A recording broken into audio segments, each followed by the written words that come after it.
Mažri, aš seniai sakiau, kad visis šitas kapitalizmas, visi šitie magnatai, oligarchai, visi šitie prekybcentriai sužlugdys Lietuvą.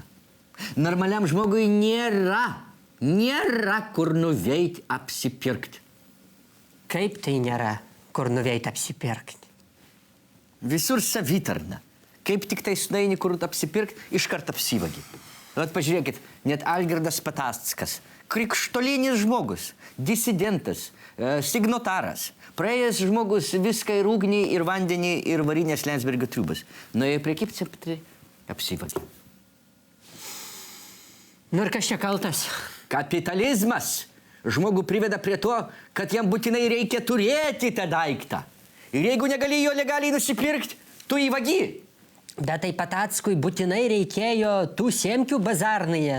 Kam jam tos semkės? Patackas nūdien pozicionuoja save kaip patvarinį politiką. Teisingai sakau? Teisingai. O jūs pabandykite ateiti Garliavą į patvorį be savo semkių. Kas bus? Teisingai, pirmą dieną jumis pavaišins. Galimai. Antrą dieną jau pradės jumis šnairuoti. O trečią dieną jumis apšauks provokatorium. Aš šitą... negalima kažkaip be semkių. Ką? Kaip? Be saulėgražų negalim kažkaip.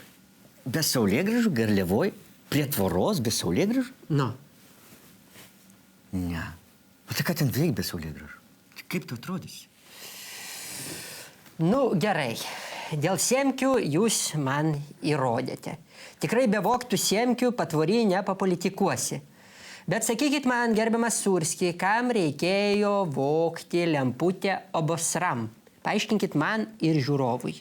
Laukiau šito klausimo ir tikrai žinau, kad jūs iš manęs laukit atsakymą maždaug tokio Patackui da lampačkai. Tačiau ne, miela pelė.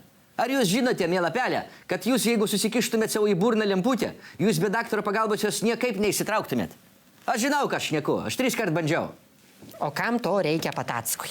Jeigu įkankintų 278 policininkai, jis palūžtų ir išduotų visus savo bendrapatvorinius.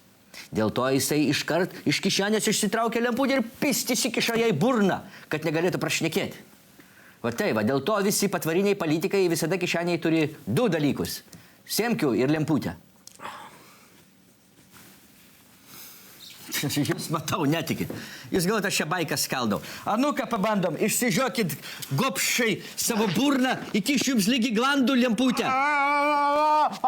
O dabar negalite įsitraukti, matot, negalite įsitraukti. Ir negalite kalbėti, o taip ir sėdit su lemputė burnoje. Gerbiamas žiūrovas, nereikėtų kaišioti lempučių į burną, nes tada atvažiuos greitoji pagalba ir tada jums bus blogiau.